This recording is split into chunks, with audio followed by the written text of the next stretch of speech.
Olá, boa tarde a todos. Estamos aqui em mais uma gira do webinário Regeneração de Saberes, Como Curar Corpos Mundos. Eu sou a Thalita Castro, sou mestre em Arte, Cultura e Linguagem pelo Instituto de Artes e Design da Universidade Federal e Juiz de Fora. Sou membro do Laroyer e fundadora da TES, o Fashion Lab. Hoje eu estou aqui com algumas pessoas ilustres para a gente poder falar um pouquinho sobre moda ética.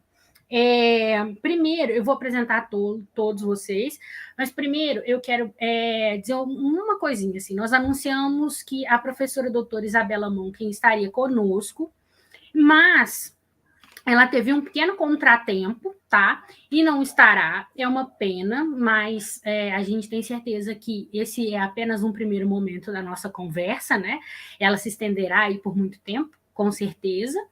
E aí, então, pedir desculpa a todos vocês, né? Porque ela não estará, mas muito em breve ela fala para a gente. Quero apresentar para vocês. Hoje a gente está aqui, né, com a Fernanda Bueno, que é designer de moda, formada pela FUMEC em Belo Horizonte. Ela é uma super designer de moda premiada lá de BH. Nós estamos com o professor doutor Denis Furtado Fraga, tá? Que é professor do Cefet. Estamos com o Júnior da Costa, que é um designer, é mestre recém-formado, né, Júnior? Pela Universidade de Guimarães, se eu estou correta, me corrija, Júnior. E Perfeito. com o Hugo, que é um empreendedor, né, com longa experiência, que vai falar um pouquinho para a gente aí como empreender. Desculpa, gente, empreender com um pouco mais, né, de sustentabilidade, com um pouco de responsabilidade aí. Eu vou chamar o professor Denis para falar um pouco para a gente. E aí depois a gente segue a nossa conversa, tá? Eu vou chamando um por um de vocês. Professor, por favor. Beleza, obrigado aí pelo convite. Prazer muito grande participar desse evento. Vou tentar, nesses 20 minutinhos aqui, ser bem direto, né, dentro das particularidades, dentro das dificuldades aí que nós temos que atravessar enquanto setor, né? E enquanto setor, a gente tem as escolas de moda, elas têm poucos anos, né? Vai fazer 40 anos mais ou menos as escolas de moda no Brasil, então tem um espaço muito grande para a gente poder pensar, discutir, rever e propor novas possibilidades, né? E eu trabalho atualmente no Cefet de Divinópolis, sou professor aqui, a gente tem um curso superior em design de moda, mas antes disso eu passei 9 anos no Senai, fazendo prestação de serviço para as empresas do setor de confecção aqui de Divinópolis. E foi um momento muito importante, porque eu tinha várias demandas de trabalho enquanto prestador de serviço, com consultorias, com mapas de corte, ampliação, modelagem, e nesse momento eu acabei desenvolvendo muita coisa e propondo muita coisa. Uma delas foi um livro de modelagem, que eu abordo um traçado de base, para se trabalhar com CAD. CAD foi uma das ferramentas que eu acabei aplicando no meu universo de trabalho, né, e tenho pontos muito positivos e muitas críticas com relação ao uso dos CADs de confecção, né, porque o foco dele é gerar mapas com um melhor consumo, né, e eu acabei participando de implantação desses CADs em várias empresas aqui, e no mestrado eu acabei discutindo o fetiche tecnológico, essa visão que a gente tem enfeitiçada, né, com relação à tecnologia como fim em si mesmo. E aí, no mestrado, eu fui tentar descobrir, entender por que os CADs não funcionavam direito dentro das confecções. Então, eram demandas, né, que se tinha e que se tem, né, de profissionais com certas potencialidades, né, que não vai só do processo de desenvolvimento de produto, mas sim do processo de produção, que a gente tem uma carência muito grande. Eu gosto muito de um design, Enzo Mari, ele fala que a gente está desapropriando conhecimento das pessoas. Enzo Mari é um design italiano, muito na linha da funcionalidade também, ele atua nessa linha, e ele fala dessa desapropriação. E a gente percebe que no setor de moda e confecção, a gente vê uma desapropriação do conhecimento, né? A gente tem designers que não entendem muito de modelagem, designers que não entendem qual que é o papel dele dentro desse mercado, né? Que tem, e principalmente em tentar aliar aos seus processos produtivos uma ideia de sustentabilidade ou uma percepção da sustentabilidade, né? Então, foi dentro dessas demandas. A partir daí, desse contexto todo que eu tentei demonstrar um pouquinho, no doutorado eu fui trabalhar uma técnica de modelagem que nasceu... Na verdade, ela é uma técnica antiga, mas alguns pesquisadores atribuem a Madeleine Vionnet, atribuem a outros designers, que é o Zero Waste. E eu já partia de uma hipótese empírica que o Zero Waste era algo negativo para as empresas de confecção. E a partir dessa hipótese empírica, eu fui para o doutorado para discutir isso. Apesar que já tinha projetos já em andamento, onde eu já questionava isso, mas no doutorado eu tive a oportunidade de levar isso do que era empírico para o academicismo, né, para a área acadêmica, né, para discutir isso de forma acadêmica. E aí foi onde eu fiz a minha pesquisa de doutorado, onde eu tenho o título de o Zero Waste, frente pragmática do consumo no setor de corte de confecção. A falácia do aproveitamento. Então, eu tenho percebido, e a gente tem percebido esse movimento na moda, e isso tem que começar a se concretizar. A Adélia Borges traz isso muito na sua discussão, da gente pensar design, ou pensar os produtos, ou pensar as coisas a partir das nossas realidades, do nosso local, sabe? Eu acho que não justifica mais a gente ficar indo para a Europa, ver o que é tendência na Europa e querer aplicar isso aqui dentro do Brasil. A gente tem que mudar essa lógica. A Adélia Borges foi pioneira em levar uma brasilidade para fora do país, né? E a gente tem que dar sequência nisso, começar a pensar de dentro para fora.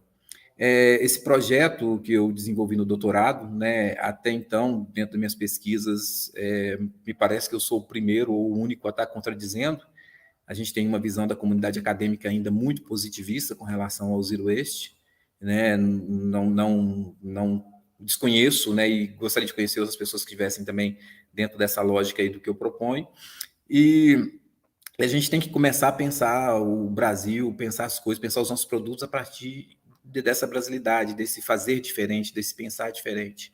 Eu acho que é um caminho aí para nós construirmos uma identidade verdadeiramente de um produto nacional. Eu acho que minha fala resume muito nisso, né? Em a gente acreditar em nós mesmos, né? Não ficar importando tudo isso e recebendo isso a goela abaixo e replicando. A gente precisa de contar nossas histórias, né? Nós temos muitas histórias para contar e o Brasil tem várias outras, né? Então é mais ou menos por aí. E aí?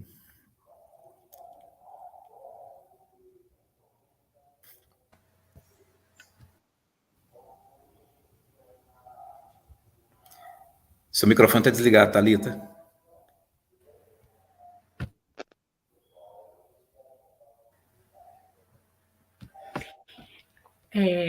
Posso passar a palavra, professor?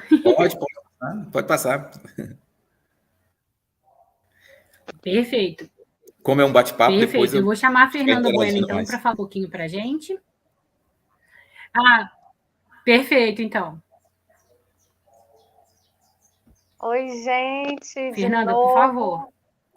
Boa tarde a todos aqui. Estou de novo aqui na mesma salinha que Júnior. Olá, Hugo. Olá, Denis. É verdade. Muito prazer, né? Muito prazer, gente. Boa tarde a todos, né? Tive a honra de vir participar dessa sala maravilhosa. Antes, eu queria saber se o meu microfone está legal, está com ruído. Tá legal. Não, tá bom. Tá legal? Mara, então. Então, vou continuar. Eu sou Fernanda Bueno, designer de moda. Estou aqui representando o movimento Moda Contemporânea Mineira, o movimento MCM, que surgiu em 2017, criado pelo Aldo Clécius aqui em Belo Horizonte, como uma plataforma de promoção da moda diversa, inclusiva e com diretrizes sustentáveis, funcionando como uma rede aberta e colaborativa de criadores, nano e micro empreendedores ou pessoas que possuem esses fazeres criativos com valores culturais, artesanais, com princípios sustentáveis, que trabalham o resgate da ancestralidade, além, né, de ter esse trabalho também com essas frentes de minorias sociais, como causas do feminismo, da negritude, a inclusão de pessoas com deficiência, corpos diversos, a causa de LGBTQIAP+, com o objetivo de promover a circularidade da economia, tendo a moda enquanto plataforma, né, como meio. E aí, quando a gente entra dentro dessa temática da moda ética, que ainda é muito recente, quando a gente entra nesse debate, parece que é um território ainda um tanto quanto cinzento. A gente sabe que é falado sobre isso há alguns anos, né? Mas o discurso de forma aberta dentro da indústria ainda é muito recente, muito cru. Então, quando nós entramos nesse campo, a gente ainda fica assim, o que é moda ética? Né? O que de fato é isso? Porque cada um tem uma determinada interpretação acerca disso. Aí tá, a gente leva para o campo da filosofia, vê aquele discurso de ética versus moral, dentro dos valores da universalidade e da regionalidade, dentro da legislação ou dentro daquilo que eu acredito que é correto, para ver se isso fica um pouco mais claro. Só que já que essas questões são pautadas em valores, quando a gente se encontra em um cenário de transição, né, numa era de transição na qual os paradigmas que pautam a nossa sociedade não estão mais de acordo com aquilo que a gente quer construir para o futuro, como é que ficam esses valores? Sendo que eles ainda estão sendo edificados, descobertos, atingidos. Tem alguns que ainda, se bobear, nós nem ainda construímos. Então, às vezes, é dito muito sobre isso, mas na prática ainda é muito solta, porque além de ser um campo de exploração, né, de fértil exploração, por sinal, acho que ainda há muita confusão sobre essa temática, porque nem todos ainda sabem qual que será esse caminho a ser traçado. E quando a gente entra no campo da sustentabilidade, tem um debate aí dentro da moda também, que moda ética e moda sustentável não são a mesma coisa.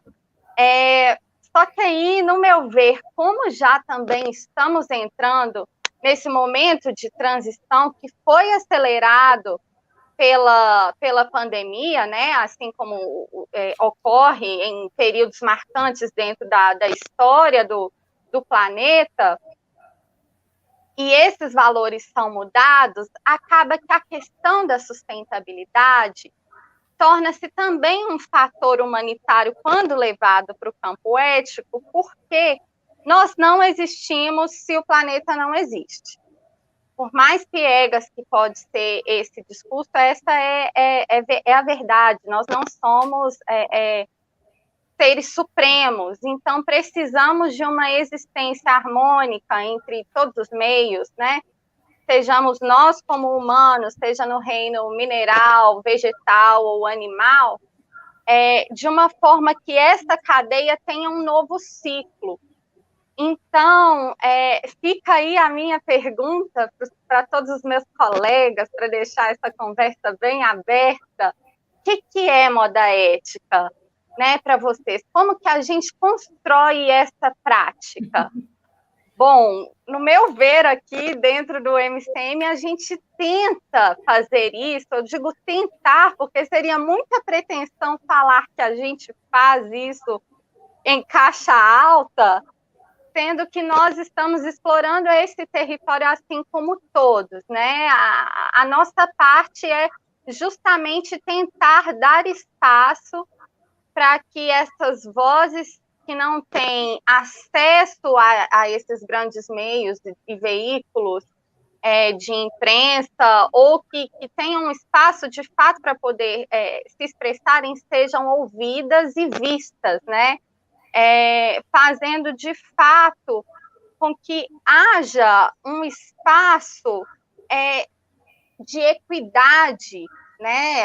Ainda que não seja 100%, porque é uma construção, a gente sabe como houve a construção do nosso país, do nosso planeta, para que elas se expressem. Então, assim, estou ansiosíssima para ver no que isso aqui vai dar. Ainda mais porque a fala de Denis entra muito na nossa conversa de ontem, né, Júnior? Que trouxe muitas falas que Júnior abordou ontem, algumas coisas que eu abordei também, sobre essa questão do fazer ético ao nosso alcance, né? O que é o fazer ético, o construir ético, dentro da nossa regionalidade, dentro do nosso acesso, porque mesmo que a gente entre nas questões regionais, né, e aí se for levar para o campo filosófico novamente, vem um novo contexto, nesse período de transição, acaba que essas questões morais e éticas se fundem, graças a Deus, que a gente está precisando disso também, para poder fazer esse construir mais regenerativo.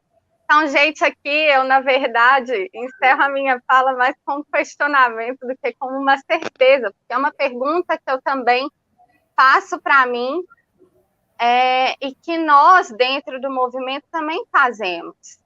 Afinal, se a gente não leva isso em conta, a gente chega num patamar que a gente acredita que chegou num ápice e que não há mais para onde caminhar, porque o que eu estou fazendo é o correto e é o suficiente, né? Então, é isso.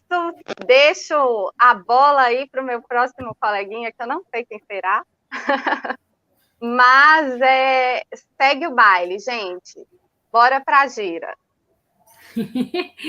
Bom, Hugo, fala um pouquinho para a gente, então, e aí depois a gente termina com o Júnior e inicia nosso bate-papo. E tentamos responder essa questão que a Fernanda nos coloca. E muitas outras que virão, com certeza. Legal, legal. Pessoal, em primeiro lugar, prazer, Fernanda, Denis, né? O Júnior, Thalita, a gente já se conhece aí bastante, já vem trocando figurinha há muito tempo.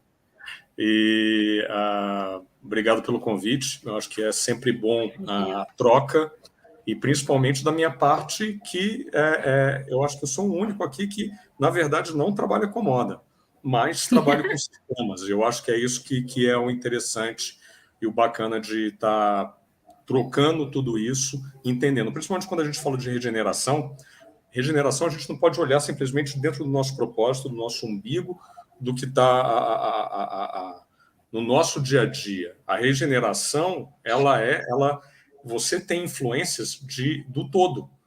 Se você está sentindo uma necessidade de você ter uma regeneração, é porque o todo está corrompido. Então, eu acho que a minha ideia aqui é brincar e trazer um pouquinho esse cenário mais macro de tudo que vocês estão falando também, que eu acho que é o que faz sentido. Eu tenho uma breve apresentação, talvez possa fazer sentido, eu queria fazer até uma brincadeira com essa apresentação para ilustrar um pouco. Eu posso compartilhar aqui, Thalita?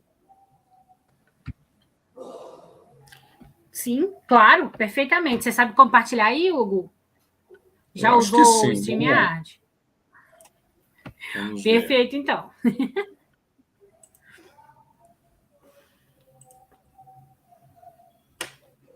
Espera aí, rapidinho. Está aparecendo para vocês? Ainda não. Não? Não. Então, espera aí. Não tá.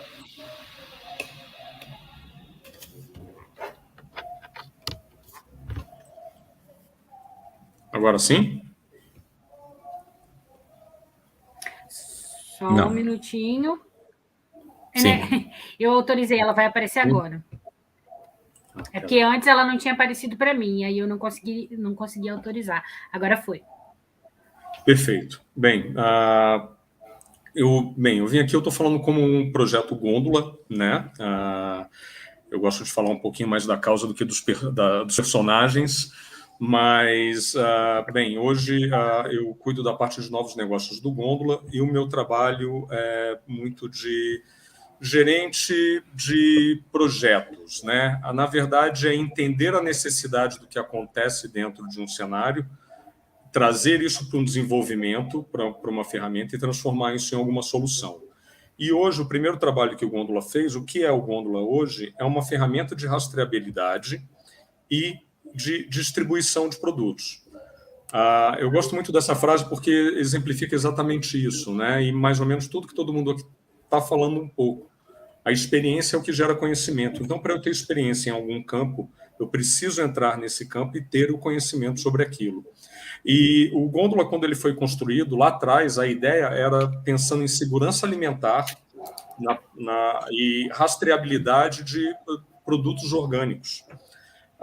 Só que quando a gente vai para o mercado e vai entendendo como ele é realmente a fundo, a gente começa a ter um cenário um pouquinho do que realmente é a realidade. E a gente se depara com um processo, pelo menos no mundo de alimentos hoje, lembrando, para muita gente às vezes não sabe também, mais de 75% da nossa alimentação é de produção familiar. Então, o que acontece quando a gente vai a fundo dentro de uma produção familiar? A gente tem um grande processo que é uma questão educacional até. Existe um processo de desperdício muito grande, são processos arcaicos, manuais, e dentro disso, obviamente, tem muita gente que tem interesse dentro disso de que isso se mantenha nesse formato, né? Então, eu acho que essa foto aqui, ela exemplifica muito esse cenário e o tamanho do movimento que a gente acabou entrando, que era simplesmente desenvolver um caderno de campo, porque era tudo manual, literalmente era um caderno de campo para fazer manejo e tudo mais, e hoje a gente conseguiu desenvolver uma ferramenta onde a gente consegue fazer de ponta a ponta, desde a parte dessa gestão de caderno de campo, até toda a parte de produção, toda a parte de distribuição, até chegar no cliente final. E tudo isso através da rastreabilidade. O que a gente foi identificando dentro do campo? Falta de informação de dados de produção, falta de histórico de produção passada, planejamento de colheitas futuras. O que tudo isso gera? Não tem lastro, não tem histórico. Um produtor rural familiar, ele não consegue hoje ter crédito, ele não consegue hoje ter seguro, porque esse lastro é inexistente. Imagina fazer um planejamento de colheita, ele não consegue ter a ideia do plantio direto, que é a venda antes, né, que acontece muito quando a gente fala de agronegócio, quando a gente pensa em commodities, né, soja, milho, açúcar, antes desses grandes latifúndios plantarem, já está vendido o produto. Não existe um canal de venda apropriado, porque acaba esses intermediários entrando e todo mundo acaba sofrendo com isso, o custo alto desse produto e também a falta de capacidade do produtor de conseguir colocar preço no produto dele. Porque como ele não tem lastro, ele não tem histórico, às vezes ele não sabe nem quanto que ele gastou para fazer aquela produção.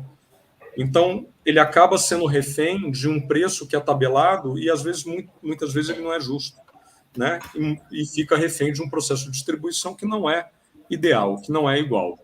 E aí vem a parte de certificação até, que gera uma grande dúvida. Hoje, as certificadoras, elas são manuais também. Literalmente é um pedaço de papel.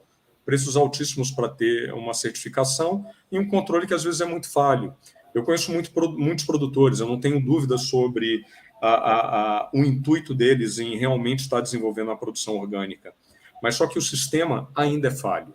Ele não traz essa segurança nem para o consumidor final. Quantas vezes muita gente aqui se fez a pergunta se o produto que ele está consumindo realmente é orgânico ou não. Então, esse daqui é um processo que a gente trabalhou, a gente foi para o campo literalmente para entender. Os sócios do Gôndola hoje, tanto é o Diogo Lopes, que é o desenvolvedor da ideia do projeto, e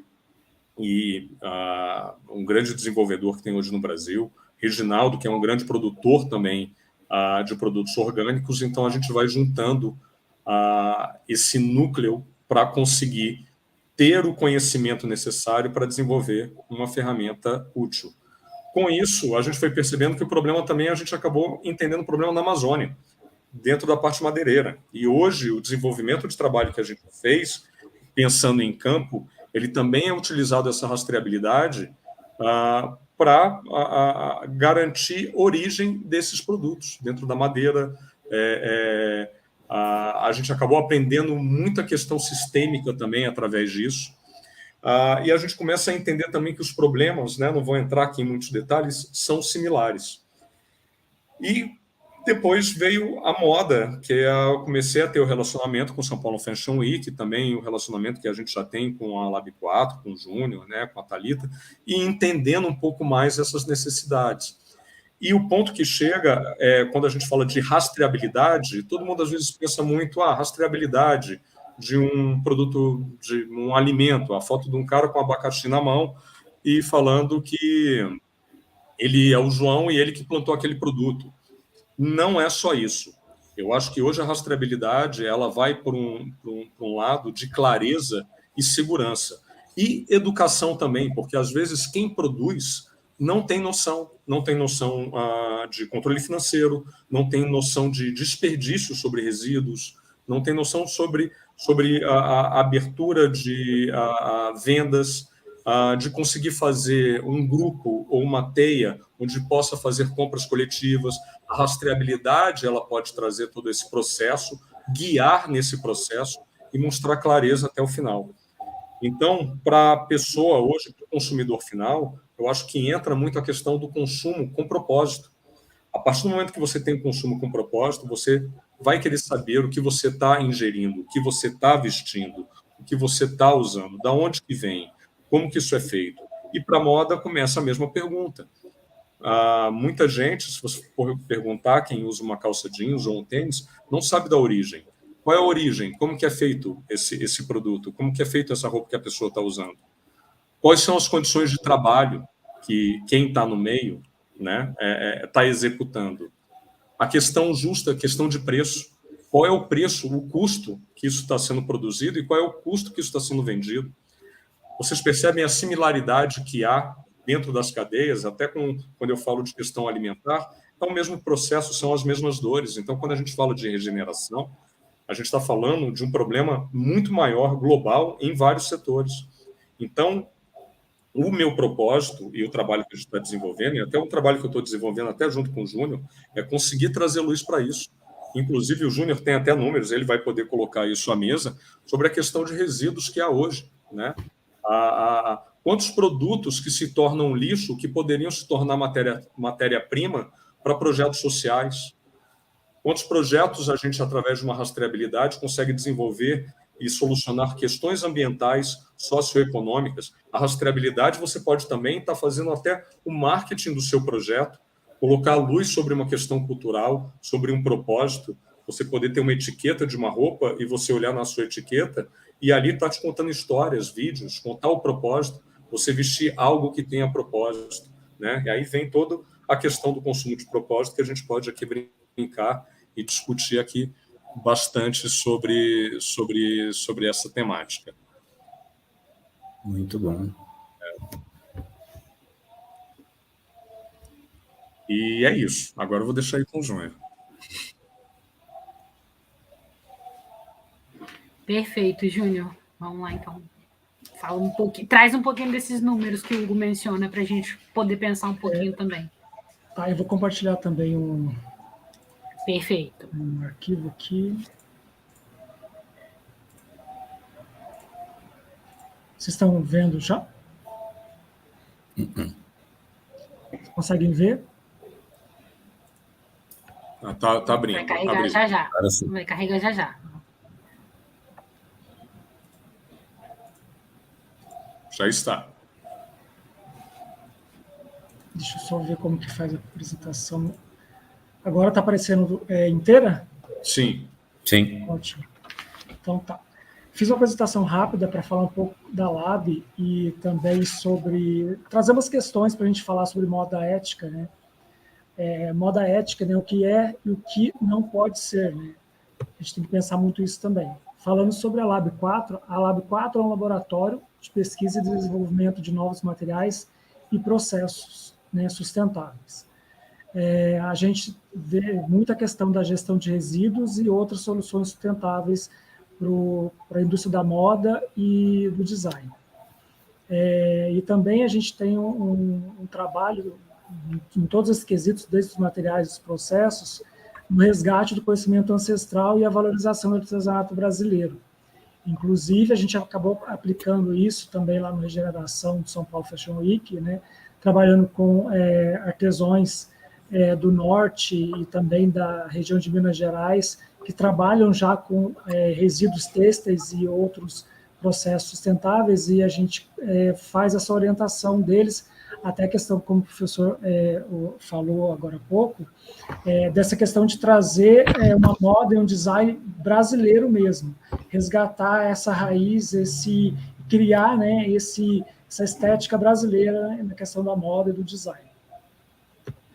E tem agora, que está surgindo em pesquisas, sobre a sustentabilidade, um tripé novo, que faz parte, que também é ligado naquele tripé da sustentabilidade, que é o ambiental, social e o econômico, só que agora a gente está fazendo uma coisa mais objetiva, que seria práticas sustentáveis, porque não dá para ser sustentável 100% da noite para o dia, o impacto social, que é como a sua empresa, a moda que você produz, o seu produto vai impactar na parte social, e a reverência às origens, que a gente colocou na questão do econômico, porque daqui para frente, nas pesquisas, o tesouro maior que a gente tem, falando como o Brasil, como qualquer outro país, é a nossa cultura e a origem nossa, que a partir dela a gente consegue desenvolver coisas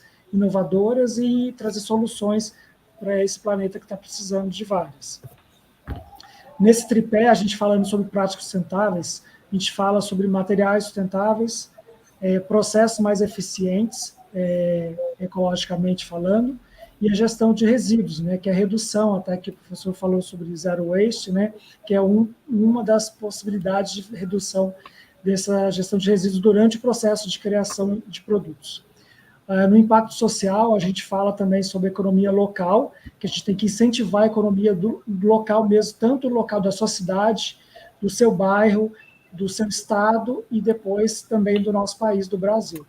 A transparência, que o Hugo falou muito bem aí, que é a questão que a gente precisa, assim, urgentemente, porque a gente não tem transparência alguma, as empresas brasileiras não demonstram transparência alguma, então a gente não sabe do que elas falam, a gente não sabe o que é verdade e o que não é, porque a gente não tem como comparar esses dados, o que é falado e o que realmente elas fazem.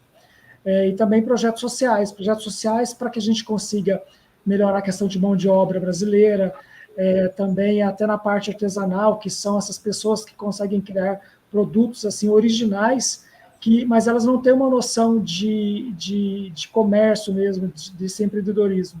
Então, a gente, com isso, ajudando essas pessoas que têm esse dom de produzir com as próprias mãos, orientar elas a transformar aquele produto em um bem assim comercial, com um valor muito bem comercial, que a gente possa depois até ter como um produto realmente que represente o Brasil em feiras internacionais, etc.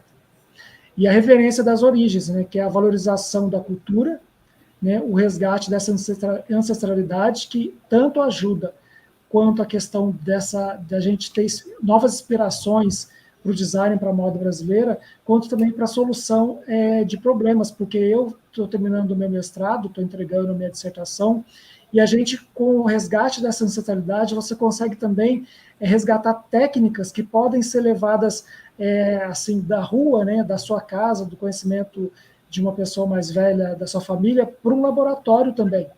E a partir disso a gente consegue produzir mais sustentavelmente soluções para alternativas mais sustentáveis.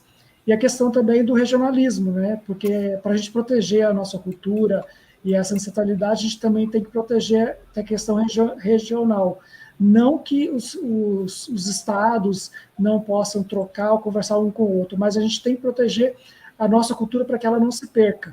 E a partir desse momento a gente consegue valorizar ela e fazer a troca entre as culturas, porque o nosso país é enorme, eu acho que é um dos maiores países que tem essa diversidade tão grande de culturas e de pessoas, né? Como que a gente pode trazer uma moda mais ética e sustentável, né? Até tem uma frase que o Pietro Ubaldi, que é um filósofo italiano, fala: o próximo grande salto evolutivo da humanidade será a descoberta de que cooperar é melhor que competir. E isso a gente viu bastante também lá no Regeneração, que a gente fazer produtos, né, em coautoria, um auxiliando o outro, um ajudando a outra empresa e outros projetos com o conhecimento, que também é um tesouro bem grande que a gente consegue encontrar soluções para resolver esses problemas que a gente enfrenta hoje em dia. E aí eu vou falar algumas frases, algumas coisas que eu peguei e alguns comentários sobre elas. Por exemplo, doar roupas antigas para instituições ou pessoas necessitadas. Então, essas pessoas, em geral, pessoas necessitadas, elas não precisam de roupas em geral. Porque, assim, você dá um saco de roupa da H&M ou qualquer outra marca para uma pessoa que precisa de coisas muito mais básicas, como sutiãs, roupas íntimas, novas, né, casacos, produtos de higiene pessoal básica, absorvente, para ela não vai estar resolvendo aquela situação, aquele problema dela.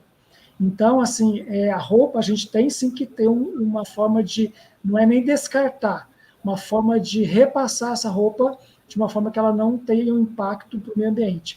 Mas tem que ver realmente se doar para essas pessoas é o melhor caminho e que a roupa vai ter realmente uma reutilização correta.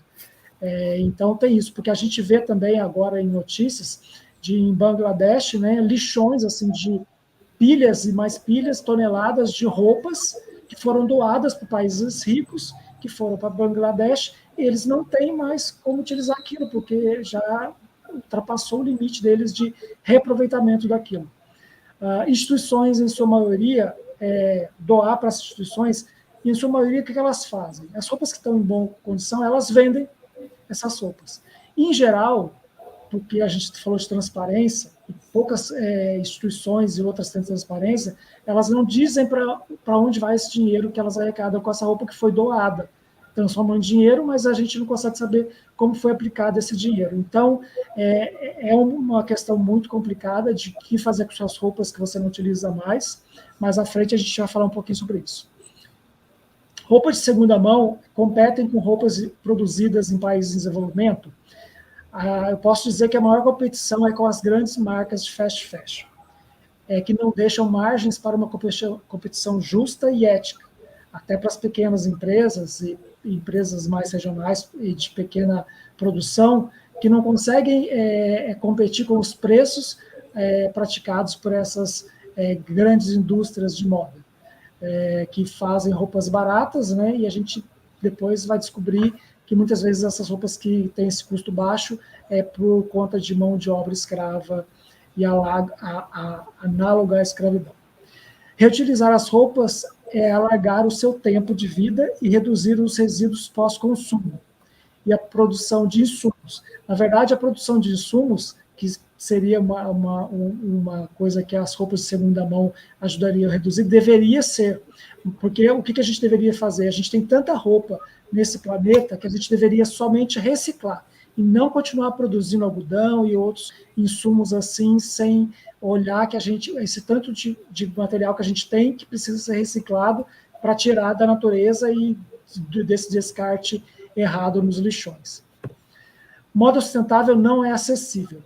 A moda sustentável não é apenas uma peça de roupa, é também uma experiência, inclui todo o processo de produção e consumo dessa roupa. Para quem produz, diz respeito à matéria-prima local, no caso também a matéria-prima orgânica, né? Salários justos, pagos para aqueles que produzem a roupa, as costureiras, os artesãos, etc. Essa gestão de resíduos, né? Como melhorar essa gestão dos resíduos que a própria empresa produz, incluindo também a logística reversa, de que é recolher essa roupa no final da vida útil dela para descartar ela da forma correta. Então, ser uma moda sustentável não é só a roupa ser de algodão, mas sim todo o processo que demanda para essa roupa ser produzida e também depois que ela é vendida, a empresa, né, a marca, tem que ter responsabilidade com essa roupa. Para quem compra, uma roupa sustentável tem um custo maior por conta de todo o processo descrito. Comprar e vestir uma roupa sustentável e ética significa uma produção controlada incentiva a economia local, valorização de quem faz as roupas, menos impacto social, valorização da cultura, durabilidade e impostos pagos corretamente. Então, quando a gente vê uma roupa que está ali, que é colocada dentro de etiqueta de mais sustentável e tal, a gente tem que pensar, ela não é mais cara, ela foi feita corretamente. A indústria da moda é a quinta mais poluente do mundo. Na verdade, já foi modificado esse ranking, né?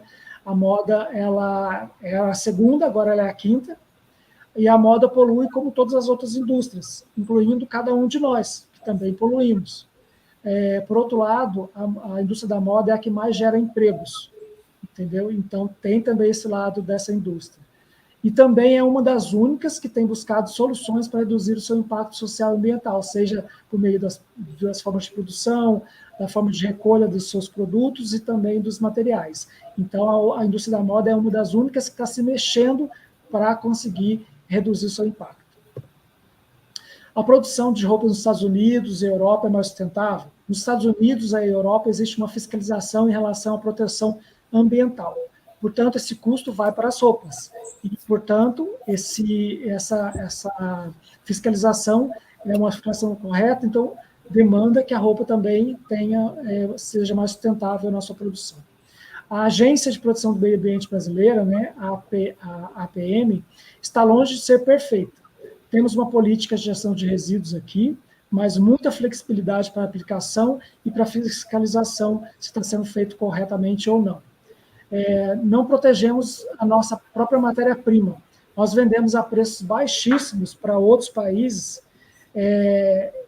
insumos como algodão e outros, que aqui no Brasil é tido como commodity, mas lá fora é como matéria-prima para a produção de materiais e produtos. E nós não temos políticas de logística reversa dentro do país, que deveria ser uma questão para que as empresas tenham responsabilidade pelo produto que elas colocam para fora das suas fábricas e também regras para a produção de roupas. Seja questão de tamanho, de quantidade, tudo isso deveria ser tudo bem regrado. Pensamos que os produtos feitos na China também são de baixa qualidade, sem ética e sustentabilidade, mas já não é verdade, pois os salários na China cresceram ao ponto dos produtos chegarem à qualidade mediana, sofisticados e até de luxo. Existem muitas fábricas na China com produção responsável já. Materiais sustentáveis. O couro vegano pode não ser tão sustentável assim. Podem ser tóxicos, em geral são sintéticos e levam plástico em sua composição. Existem opções eco-friendly, como o Pinatex, que é feito de resíduos de plantações de abacaxi. O algodão não é tão sustentável também, porque o uso da terra para imensas plantações do mesmo produto, seja algodão, milho, qualquer outro, acaba tornando a terra infértil. Então, é necessário também a aplicação de práticas de agrofloresta e outras que utilizam o solo, mas, ao mesmo tempo, não deixam ele infértil. E quando esse solo se torna infértil, ele acaba necessitando de aditivos químicos e sintéticos para se recuperar. Roupas de fibras 100% naturais não são compostáveis. É uma afirmação por quê? Porque elas passam por processos químicos que impedem a sua disposição na natureza. Você não pode jogar uma roupa de algodão num terreno qualquer, no seu jardim, que ele vai degradar. Portanto, cuidado com as afirmações das marcas sustentáveis. Se utiliza um tingimento químico, as propriedades naturais dessa roupa, de algodão, linho, que seja, elas deixam de existir, porque elas são anuladas por esse uso do tingimento químico. Então, acaba que essa sustentabilidade também é anulada. Retribuição social é uma forma ética de moda. É necessário que as empresas sejam transparentes, tanto as que produzem roupas quanto as instituições que recebem os benefícios. Não existe um repasse tão confiável dessas informações atualmente, portanto, quanto mais direto a ação social, melhor. Tem um dado o índice de transparência da Fashion Revolution, que 50 das grandes marcas brasileiras têm um índice baixíssimo de transparência. Algumas nem respondem ao questionário. Então, isso é gravíssimo. A gente tem que escolher que empresas a gente vai comprar e que empresas a gente vai curtir, né, o que ela promove nas redes sociais, que, na verdade, muitas vezes não é verdade na vida real dessa empresa. Devemos banir o poliéster e todo o material proveniente do petróleo? O mais viável é não misturar os componentes naturais dos sintéticos. Assim, é possível fazer a reciclagem de cada material em ciclos separados, seja o ciclo orgânico e seja o ciclo dos materiais sintéticos. O petróleo é um recurso não renovável, portanto, a solução é parar a exploração e reciclar o que já foi produzido. Já existe muito plástico, né, e muita roupa, né, de materiais sintéticos no planeta. Outras fontes de polímeros, né, os plásticos, já foram descobertas, como a casca de laranja, o caroço de abacate e a mamona, o óleo de mamona. Muitos outros estão para serem descobertos e estão sendo pesquisados nas faculdades e pelos acadêmicos, né? E uma coisa que o Olavo fala muito, que o futuro vai ser a base de plantas. Então, é um processo que a gente está passando e provavelmente a gente vai tirar a solução dessa sustentabilidade da própria natureza. Gente, eu já estou terminando, tá? Falta só 2. Como consumidor, temos o poder de mudar qualquer indústria. O título era a culpa do consumidor. Comece repensando o seu consumo e para qual empresa você vai dar o seu dinheiro. É com o seu investimento que elas crescem e causam impacto ambiental e danos sociais. Pergunte sempre, preciso deste produto? Pergunte sempre 3 vezes. E nunca compre uma roupa de imediato. Não deixe cair pelas coisas de marketing, né? As táticas de marketing para que você consuma. Devolva os produtos que não utiliza para a empresa que o produziu. Se ela não aceitar, reclame, denuncie. Temos o controle para mudar a ética de qualquer empresa. Continuando, né, a culpa é da Revolução Industrial, porque a partir da Revolução Industrial a gente começou a produzir mais produto do que tinham pessoas para utilizar. A indústria da moda hoje produz roupas para cabides, não para corpos, né? Compre produtos locais e que sejam transparentes quanto à sua remuneração, a remuneração de seus trabalhadores. Assim você incentiva o seu crescimento econômico local e este vai impactar diretamente você. Porque se você ajuda o seu ambiente mais próximo, vai acabar impactando você também. Empresas gananciosas que se expressam apenas em números nas redes sociais não merecem o seu dinheiro. Não compre, não curta e não compartilhe. E denuncie essa marca. Porque quem só fala em dinheiro não tem nenhum outro interesse a não ser o dinheiro. Vamos acabar com a ganância das grandes indústrias, exige a transparência delas e a rastreabilidade desses produtos, incluindo, né, o que a gente está falando com o Hugo aí, desse projeto nosso de rastreabilidade. E falando em questão de resíduos, que o Hugo mencionou, só um dado aqui de São Paulo, são produzidos em cerca de 60 mil toneladas de resíduos na indústria da moda só em São Paulo. Fora esses 60 toneladas, 30 mil toneladas de resíduos pós-consumo, que são roupas no final da vida, são produzidos. E olha como essa gangorra, como essa conta não fecha. Produzimos o dobro de resíduos em relação a roupas que chegam no final da vida útil delas. É isso, gente. Obrigado. Tem aí os meus contatos, a rede social e também o meu e-mail. Se tiver alguma dúvida, quiser fazer alguma pergunta. É isso, gente. Terminei. Demorei um pouquinho, mas terminei. Imagina, Júnior, você foi pontual. Muito obrigada. Gente, primeiro, antes da gente começar nosso bate-papo, eu quero só contextualizar para quem chegou por agora, para quem vai assistir depois. Esse grupo que está aqui, né? Então, com exceção do professor Denis, eu, o Hugo, o Júnior e a Fernanda, nós estivemos presentes no Festival São Paulo Fashion Week Regeneração. Eu acho que quem já está assistindo as lives aí do nosso webinário está por dentro disso. Quem não está, né? O Festival Regeneração foi um festival organizado pelo São Paulo Fashion Week, pela Fluxonomia 4D, que durante 75 dias foram ofertadas a nós, né, as iniciativas participantes, foram 50 iniciativas escolhidas por todo o Brasil, foram ofertadas algumas palestras, algumas mentorias, atividades, e nós fomos juntos co-criando e pensando esses futuros possíveis, né? E aí, esse grupo que está aqui é um desses METs, né? A gente chega, que a gente chamou lá de MET, que são esses grupos de encontros de criações. E esse grupo aqui é um deles. E a gente traz, né, nós do Laroyer, a gente pensou em trazer o professor Denis para esse encontro conosco, porque vocês já viram aqui, né, pela fala de todos nós, o quanto a pesquisa dele acrescenta no que essa gira propõe, que é a gente pensar o que é a moda ética, né, ou se já existe, se ela já é possível e como que a gente vai colocar ela aí, essa roda para girar, né? Como que a gente vai criar isso. E antes de passar a palavra para vocês de novo, eu aqui, enquanto empreendedora, enquanto pesquisadora, enquanto curiosa, durante a fala de vocês, eu fui anotando algumas coisas e eu quero já jogá-las para a gente poder começar conversando um pouco. Daí, ó, vamos lá. Primeiro, assim, o professor Denis, ele fala em um produto nacional, né? Em um produto que tem a nossa cara e tal. Eu gostaria de entender isso um pouco mais, professor. O que você chama, né, desse produto nacional? Como que a gente pode fazer isso? Partindo de um pressuposto, né, que a gente não é aquela nação que foi criada lá atrás por Getúlio Vargas, que foi inventada, né? Então, partindo do pressuposto que a gente não é aquilo lá, mas que nós somos, sim, uma nação em construção, miscigenada, que precisa se entender, se construir, né? Então, o que é esse produto nacional e o que a gente pode... o que você vê, né, como esse produto nacional?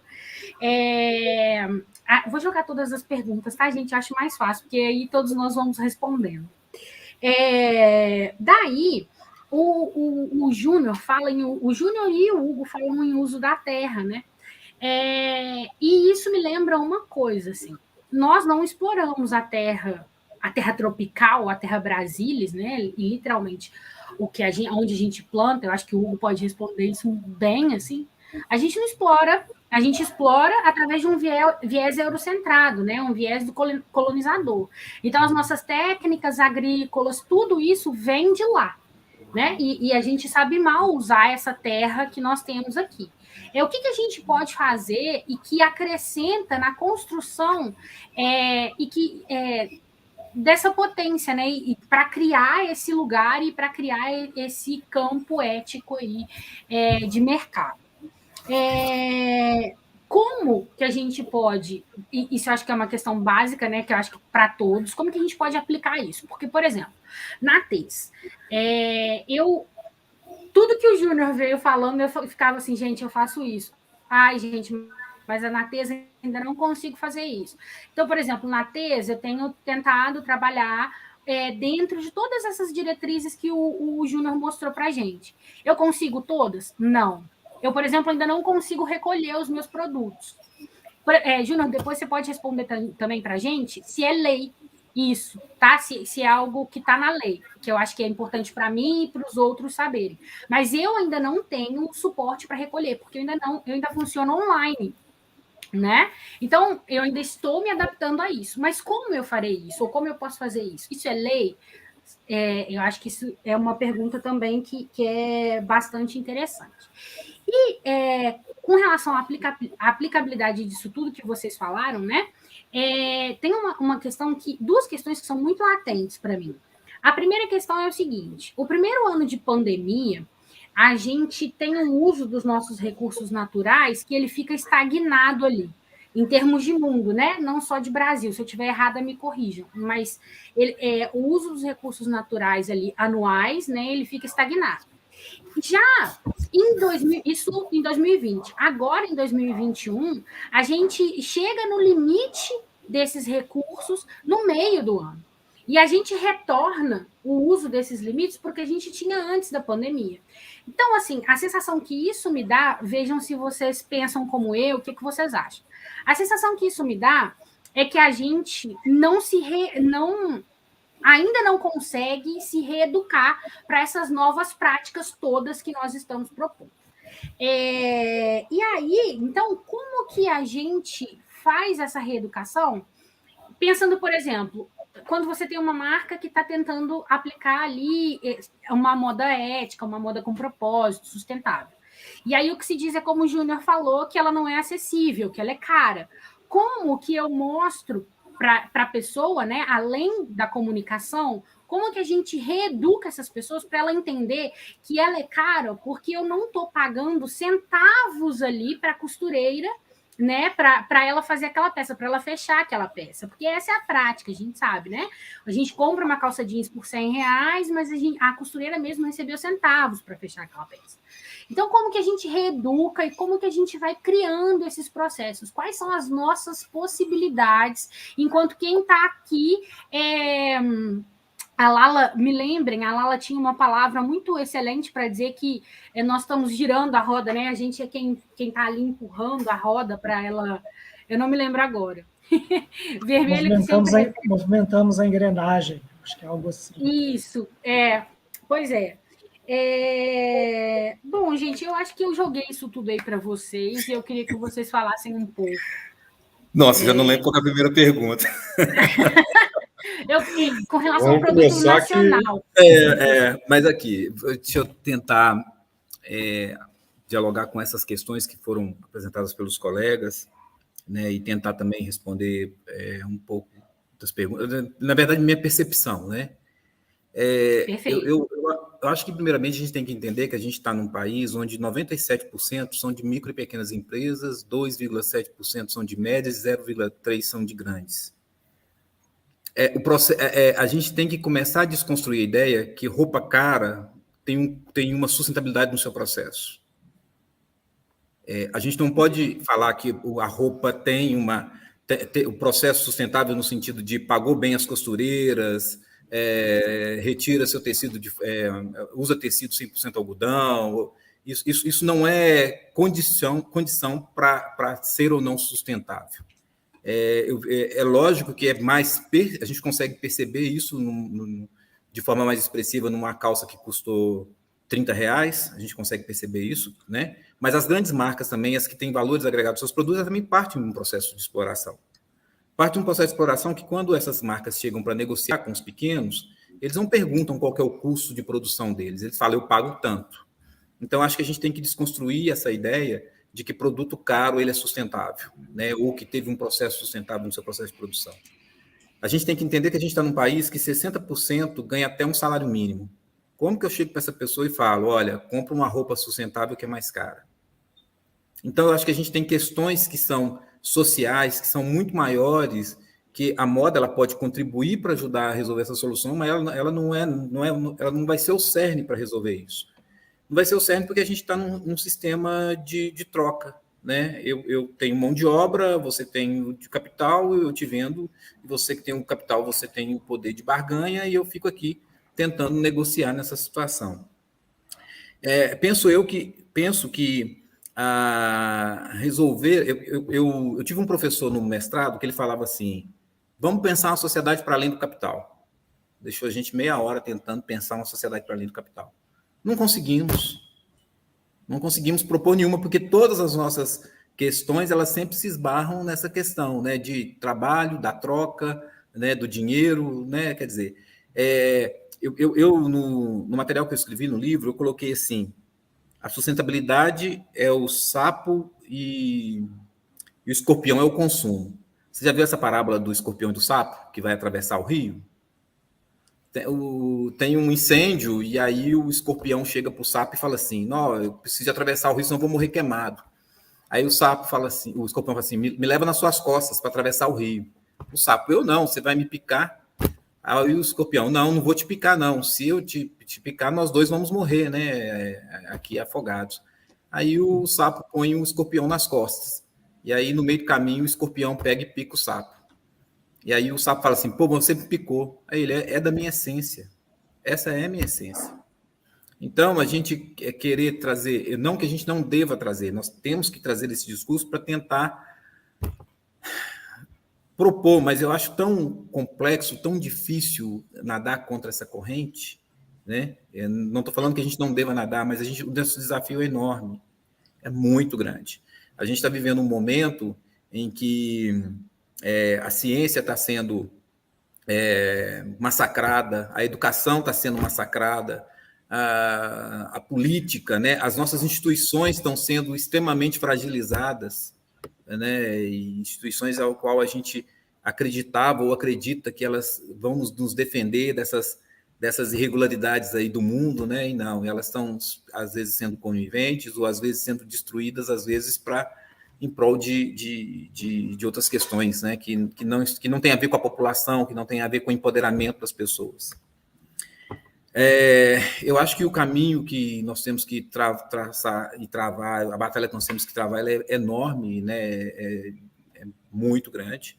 Eu acho que parte, sim, da gente começar a tentar fazer esses movimentos. Quando eu trago essa questão dessa regionalidade ou dessa nacionalidade, é porque a gente tem que parar de importar esses modelos de fora, né? Europeus, né? Fazendo uma observação, Júnior, o Zero Waste é extremamente péssimo para o nosso processo de produção. E eu estou falando do processo de produção não no sentido de redução de resíduo sólido, não. Em curto, médio e longo prazo, ele gera mais resíduo sólido, a modelagem Zero Waste, né, o Zero Waste na modelagem, do que um processo baseado em consumo, né? A nossa lei 2305, de 2010, que é a lei de resíduos sólidos, que é o que gere, né, todo o nosso ideal, né, é extremamente rica, extremamente cheia de alternativas, né, de propostas, né, que a gente não pode promover ações no presente que impactam negativamente nas gerações futuras, e o Zero Waste ele impacta negativamente para as gerações futuras. A gente tem que começar a cobrar para que essas coisas sejam colocadas em pauta e levadas a sério, né? Porque leis nós temos, né? Quem estuda 2305, quem trabalha essa questão do resíduo sólido, sabe que existe. A questão toda é a fiscalização disso, é o emprego real dessas leis, né? Hoje a gente tem um processo que está cada vez mais enfraquecendo essas leis, então a gente tem que tentar lutar contra essa corrente aí. Eu não sei se eu respondi, porque eu falei um monte de coisas, são várias questões que fazem parte. Fernanda, só uma observação. Eu penso que a nossa dificuldade de aceitar esse momento é porque a Balma fala da modernidade líquida, né? Dessa nova modernidade que ela... E as gerações, elas já não levam mais 10 anos. Eu acho que o nosso grande incômodo é tentar entender que daqui 2 anos as coisas vão ser completamente diferentes e eu ainda estou alicerçado ainda Muito menos. Né? Muito menos. Exatamente. 2 anos é muito tempo. Então, e aí eu acho que talvez o que nós estamos discutindo agora vai ser, de repente, já daqui 1 ano, já outra coisa, né? Já não se aplica mais. Tomara. Ou não, né? Ou não, né? Ai, gente.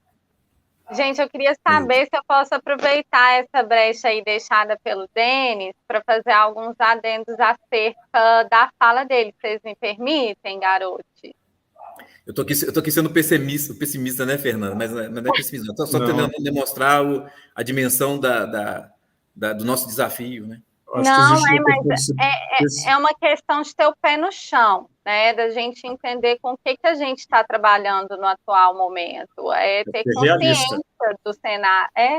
Ter consciência do cenário.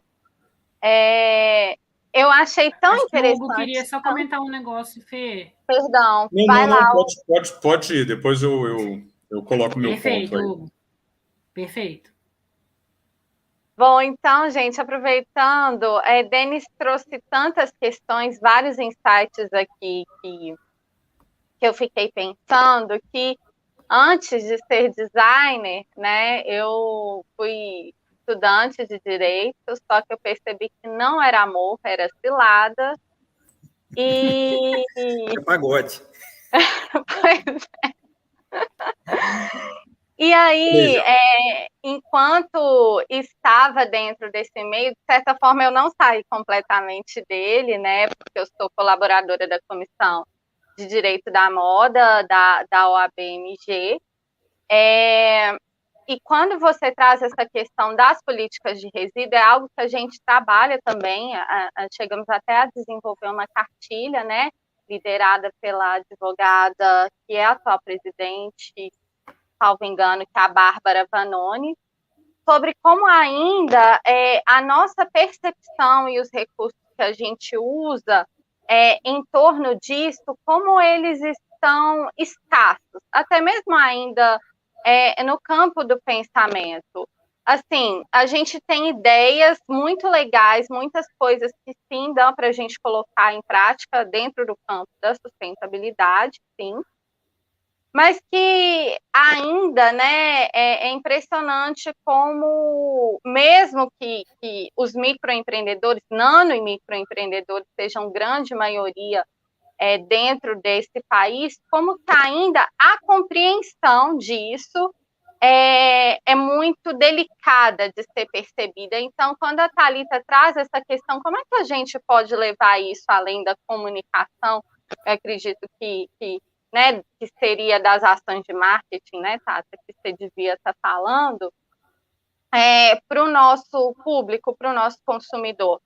E aí, eu, aproveitando, entro em um outro campo que também é muito importante quando a gente fala sobre moda ética, e você trouxe várias falas assim, super bacanas, complementando a fala de Júnior acerca do preço da roupa, né, sobre essa questão da produção sustentável e da produção ética.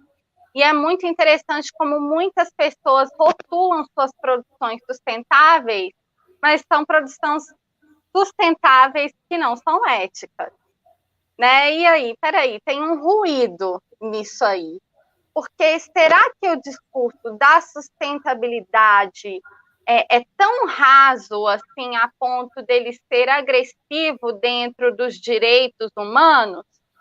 Então, isso ainda ocorre, né? O greenwashing, né? A gente escuta esse termo aqui em muita voga dentro desse setor. E aí eu levo para mais um outro ponto, que a gente fez vários seminários e algumas ações dentro disso, quando ainda estava no direito, que era seminários de direito do trabalho e etc., que é a questão quando a gente fala sobre as condições de trabalhos análogos à escravidão, ou em questão de escravidão mesmo, como isso ainda é muito grande. E eu posso até mesmo trazer a minha percepção aqui enquanto designer, que são situações que a própria indústria, às vezes, vem em seminários, pessoas falam, dão os seus depoimentos, mas na hora de fazer uma contratação ou de gerar um pagamento, chega a ser ofensivo os valores que são ofertados por esse trabalho. Né? Já passei por situações, eu acredito que talvez todos aqui já tenham passado por situações constrangedoras de algum tipo de oferta de trabalho ou proposta para você realizar, que você fala assim, peraí, a nossa ingenuidade não pode chegar a tal ponto de eu permitir que essa pessoa consiga engolir o trabalho que eu faço. E aí entra em um outro ponto que Denis trouxe sobre essas grandes indústrias, essas grandes marcas, grandes conglomerados da moda ou empresas que têm um porte significativo, engolirem essas produções menores e locais. Porque quando você faz isso, né, quando você determina o preço, o valor daquele trabalho, você engole aquele produtor, você está engolindo aquela história também. Então, o processo fica perdido, sabe? Peraí, se eu quero resgatar isso de fato, como eu o farei se eu estou engolindo aquela cultura, se eu não estou de fato contando aquela história? Que é uma coisa que eu sempre falo, ninguém pode contar a nossa história melhor do que nós mesmos. Eu não posso falar da sua vida melhor do que você.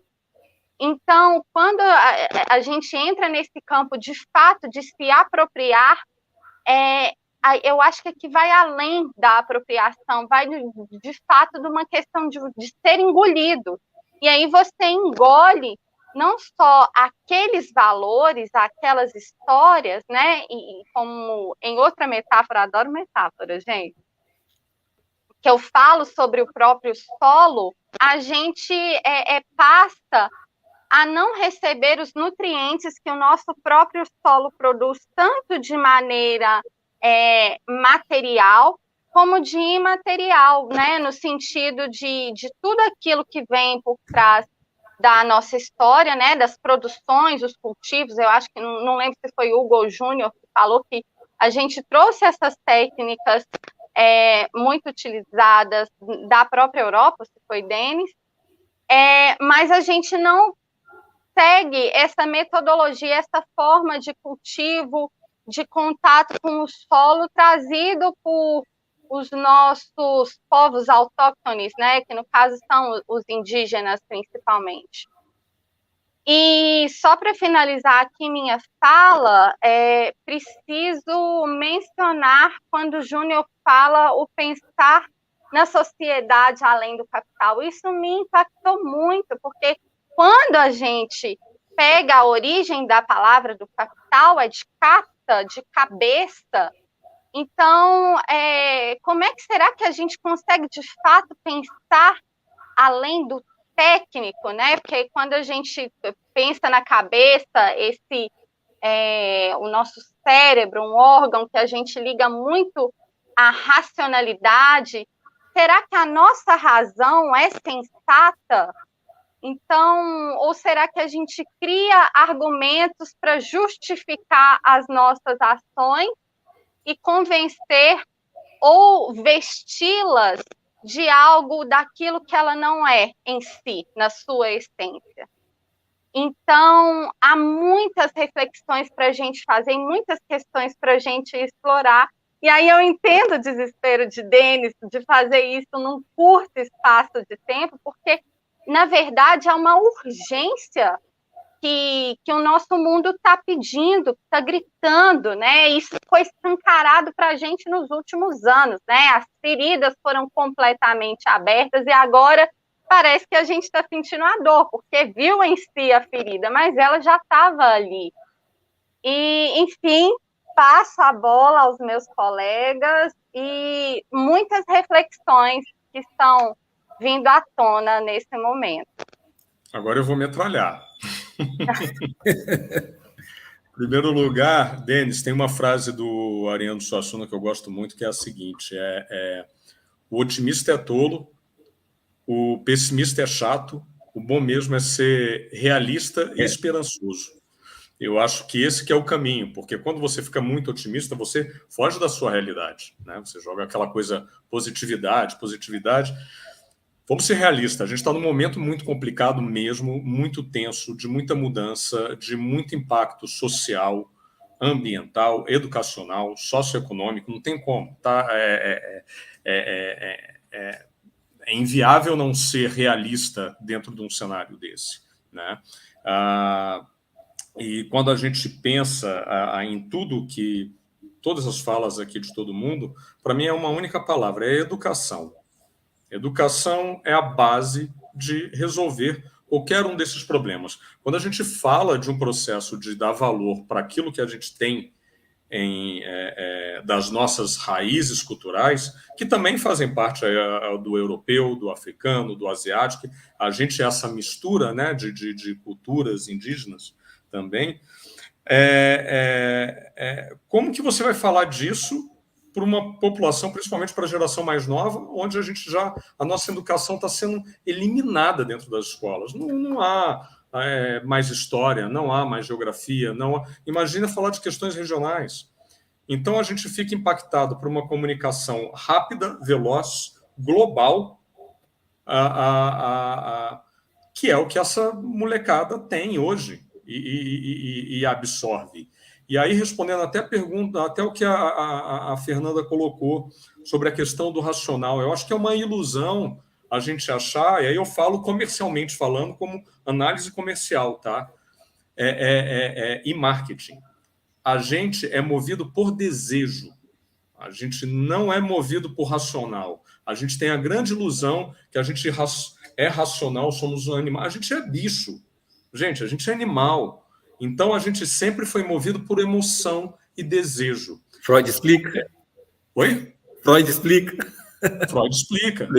Só que aí tem um ponto aí muito curioso, que eu acho que aí é onde a moda entra, que ela tem uma arma muito poderosa, que quando a gente olha historicamente tudo que eu penso sobre qualquer movimento histórico, a gente pensa em revolução sexual, a gente pensa em década de 70, 60, 50, 30, né? Garçonnet nos anos 20, é moda. A moda, ela sempre reflete uma questão de atitude. Então, de repente, a sacada aí é usar esse desejo e essa emoção, e a moda é um canal muito propício para isso, de você conseguir construir alguma coisa. Né? Até complemento até uma coisa que a Thalita falou lá atrás, uma reeducação. Não tem reeducação. Acho que a gente tem que entrar num processo de educação, porque a gente nem teve essa educação passada ainda. A gente não tem uma educação, quando a gente fala de negócio e estrutura, aí vem uma parte sistêmica, a gente não tem educação financeira. Eu nunca tive na escola no Brasil. Eu acho que ninguém aqui teve. Educação financeira é a base mesmo de estrutura. Né? Eu nasci no Brasil, eu morei muitos anos nos Estados Unidos, né? Mais da metade da minha vida foi lá, eu vim para cá alguns anos atrás, e eu comparo com alguns processos educacionais lá, por exemplo, que tem no colégio. Você tem educação financeira, você tem uma preparação de estrutura para você ir para o mercado mínima possível. Então, tudo isso te faz pensar e avaliar quando vem uma proposta absurda dessa, de um grande capital que força você a aceitar qualquer coisa. É o mesmo problema que acontece no campo. Né? Quando um produtor rural familiar, o que acontece muito lá? O João plantou batata, então é isso que vai vender. Aí todo mundo aqui planta batata. Aí chega alguém, vai oferecer, vai fazer leilão. E eu vi muito produtor vendendo coisa que ele está pagando para vender. E na moda, com certeza, acontece a mesma coisa. Muito. Vai do 0 a 0. Então, assim, não é um problema de indústria ou de segmento, é um problema educacional que a gente tem no Brasil. Então, aí é onde eu acho que é a dificuldade, tá, Denis? Eu acho que a dificuldade é num convencimento educacional, que é uma quebra de valores, principalmente para essa geração TikTok. Entendeu? Sim. Cara, o que a gente tem aqui tem muito valor. Entendeu? O que a gente tem aqui é legal, é bacana pra caramba. E é muito mais legal você ser você com o que você tem do que você usar alguma coisa que está usando na Coreia do Sul. Entendeu? Sim. Então, assim, a gente tem que...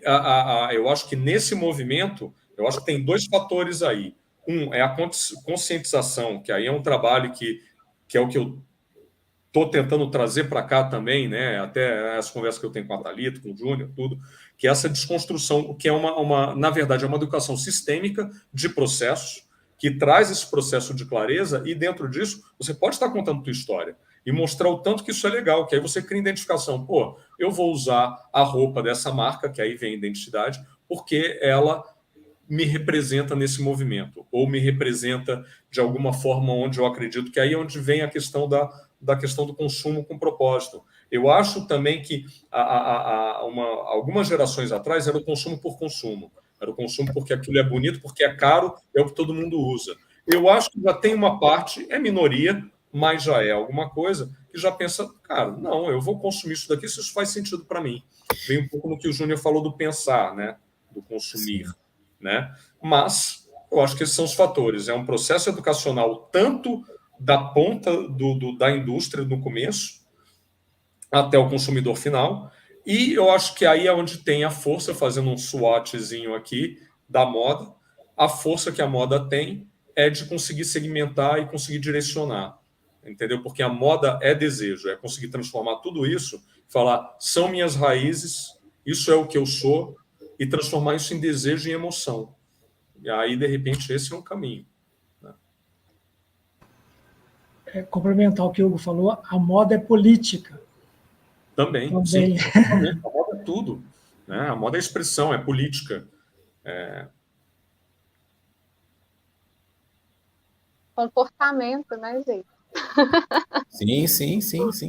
Puro comportamento. Isso traz muitas coisas bacanas quando você entra, né? Que acho que foi Júnior que abordou ontem, agora não me lembro, acho que foi Júnior mesmo, sobre essa questão do ciclo de tendências, né? Como você faz o mapeamento de tendências, que nada mais é por meio de comportamento, né? E, querendo ou não, esse comportamento é fruto de um pensamento ou de uma emoção que precisa ser levada em conta quando você quando você transforma aquilo em produto, né? Que é você, de fato, mapear esses desejos. Então, a gente tem que passar a utilizar isso tendo como fim não só o dinheiro, né? Porque dentro da forma como nós funcionamos ainda, né, é o capital no sentido da moeda, né? Mas que isso também pode ser algo que agrega para a construção da nova sociedade, da sociedade do futuro, né? Porque, principalmente, quando você fala sobre essa questão da geração TikTok, dessa geração ultra digital, ocorre a simples deglutição da informação sem a digestão, né? Como se passasse direto. O processo, eu simplesmente reproduzo aquilo que eu vejo, ou aquilo que eu escuto, sem necessariamente pensar ou refletir minimamente sobre aquilo, né? Como que aquilo impacta na minha vida. Não, se fulano falou que aquilo é legal, é legal, vou usar, vou vestir, vou falar sobre aquilo, vou viver a minha vida, construir um lifestyle dentro daquele contexto que muitas vezes a pessoa não sabe de fato o que é. Então,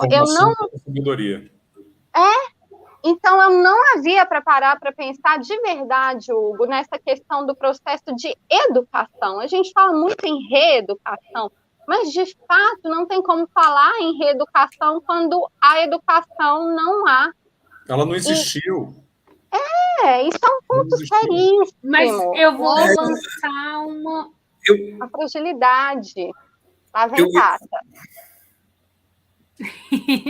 É só porque eu ia lançar para vocês dois, não defendendo a teoria da reeducação, mas eu vou lançar para vocês dois uma outra coisa, que é o seguinte, assim, eu sei que quando a gente fala em educação, né, a gente pensa nos meios formais, na educação tradicional, em você ter alguém que media um conhecimento ali dentro de uma instituição formal.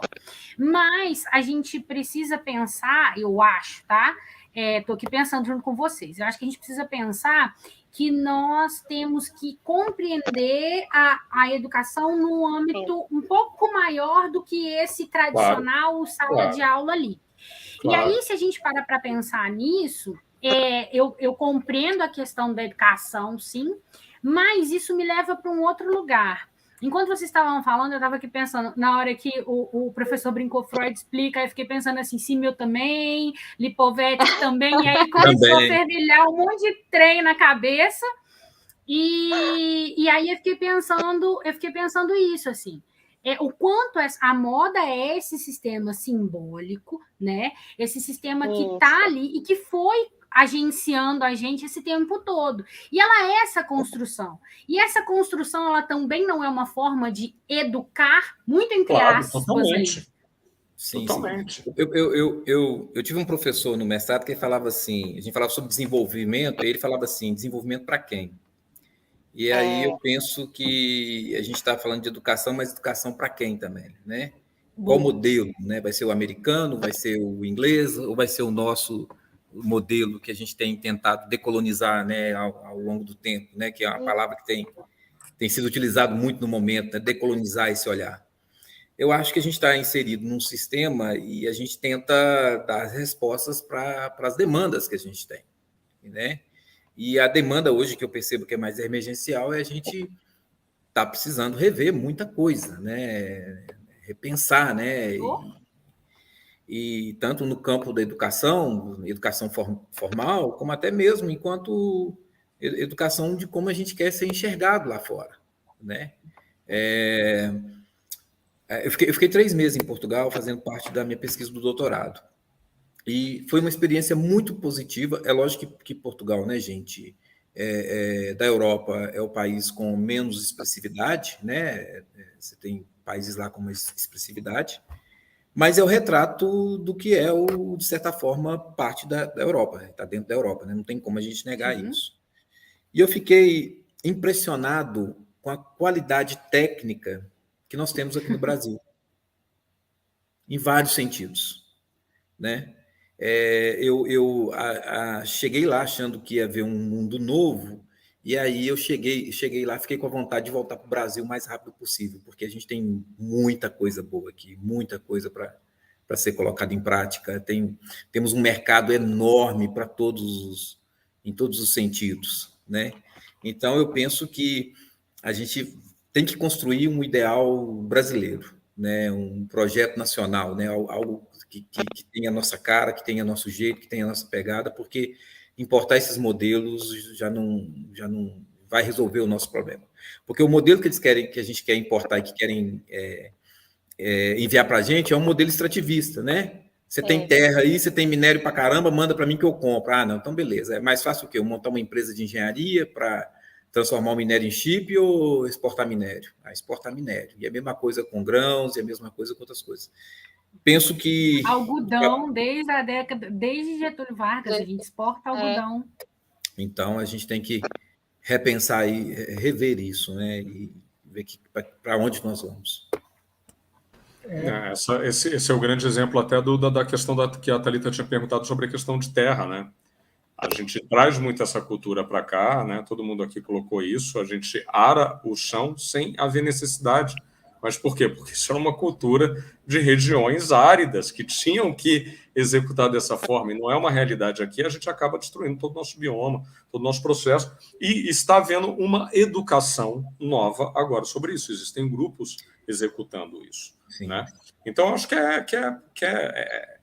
acho que é algo similar, entender qual é a dor que a gente tem aqui hoje. A gente sempre já tem esse estigma do vira-lata mesmo de não dar valor. A gente pega sempre a questão da nossa cachaça, por exemplo, a cachaceiro, sempre é algo ruim. Não sei. O que é o uísque? O uísque não é nada mais do que a cachaça do escocês, só que eles colocam isso como um produto deles de excelência. E não, sabe? É o mesmo processo, a gente começar a valorizar o que a gente tem. A Alex Atala não se tornou o terceiro, ganhou como um dos maiores restaurantes do mundo, aí foi algumas vezes, chegou a ser o terceiro melhor restaurante do mundo, baseado em todos os produtos, baseado do norte da nossa culinária, da nossa comida. Temos riqueza, temos valores, né? Eu acho que, de repente, esse é o caminho, e é um processo educacional aí, que pode ser seguido. Mas isso em coletivo, que é o que a gente já conversou sobre isso antes. Eu acho que a gente ainda trabalha muito individualmente aqui, sozinho, ninguém vai chegar a lugar nenhum. Então, se une forças, consegue montar um módulo sistêmico bacana, onde você consegue, desde algo simples até de uma compra coletiva para redução de custo, e transformar tudo isso em potência, compartilhar marketing, divulgar a mesma... Às vezes o coletivo pode ser todo mundo comunicando a mesma coisa. Você acaba criando um grande impacto, né? Então, é tudo uma questão de propósito e proposta e união, né? Sozinho não dá. Achei fantástico o projeto, Hugo, desse rastreamento, né? A gente precisa saber, precisa conhecer, né, da onde que vêm as coisas, como que elas são desenvolvidas, porque é muita história que é contada, né? É história que é contada e não é só uma questão técnica. Eu acho que até hoje o que eu vejo sobre rastreabilidade dentro da moda é muito pífio, entendeu? Sendo bem sincero, é simplesmente, olha, eu sou ecologicamente correto, eu tenho uma rastreabilidade aqui, eu sou isso. Sim. O que foi? O que você comprou? Cadê a nota fiscal disso? Como que foi esse processo? Abre suas contas, deixa eu ver como que está esse processo. Aí eu estou falando de uma questão mais técnica, mais clara, e é possível você, num negocinho desse tamanho, você contar tudo isso. E, além disso, ali dentro, é possível hoje você contar a história e todo um propósito. Então, você pode usar isso como uma ferramenta de comunicação, de marketing, de proposta, e com algo super real, né? Não simplesmente como eu usei o exemplo do cara com uma foto, que foi o Pão de Açúcar que usou, o cara com abacaxi falando, oi, eu que plantei isso, é a foto do cara. O que isso agrega para mim como consumidor? Nada, entendeu? Eu quero entender um pouco mais. E ali você poder criar todas essas situações, tanto técnicas, quanto, de repente, até isso ser uma certificadora, né? Você pode ter um coletivo que certifica que todos aqueles processos foram executados corretamente, dentro de um processo, porque tem provas, tem números. tem execuções, né? Sim. Isso cria valor, isso valoriza, e você coloca valor no seu produto e na sua marca também. Sim, sim. Inclusive, a questão de rastreabilidade não é só favorável à questão de a gente ver qual empresa que está falando, tem um discurso, mas não aplica aquele discurso.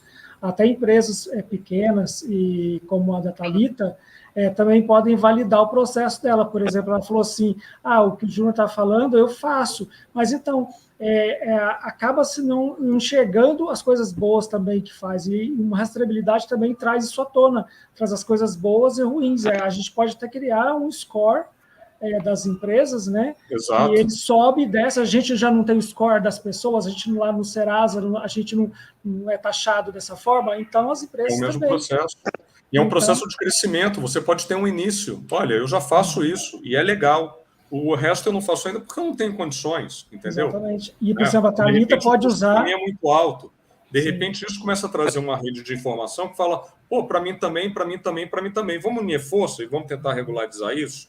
Beleza, gente, eu não sei como que é esse processo. Alguém pode ensinar? Você começar a ver quem tem mais expertise de um lado para o outro, isso começa a gerar troca. E a troca vem a partir do momento em que você tem uma rede e a partir do momento que você tem clareza e visão.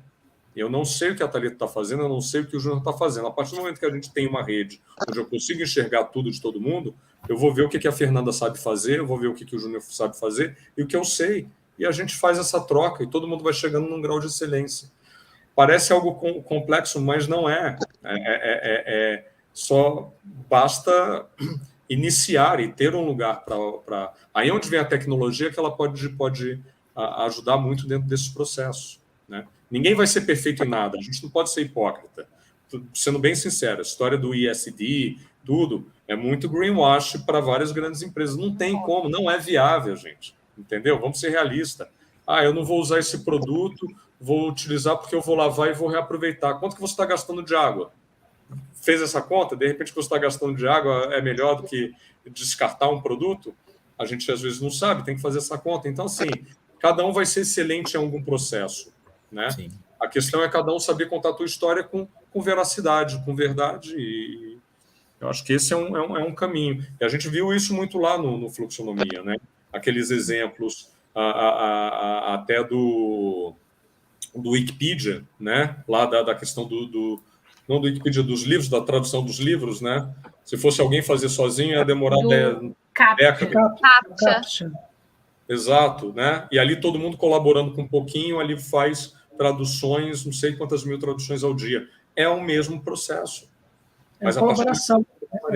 Na realidade, a Recapt são livros, né, digitalizados, e o Duolingo.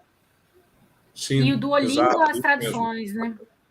Eu confundi aqui, era do Duolingo, exatamente. Mas isso, gente...